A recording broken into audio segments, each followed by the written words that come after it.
আসসালামু আলাইকুম।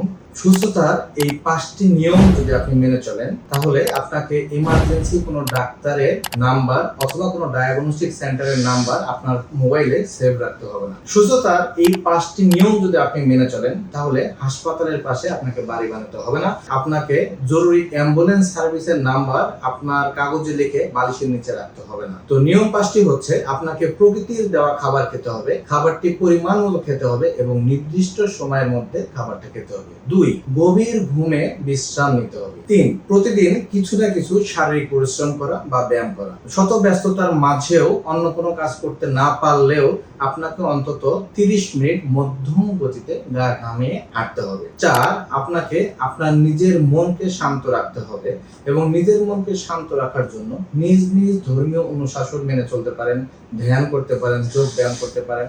5, পায়খানা প্রস্রাব সঠিকভাবে সঠিক নিয়মে করতে হবে।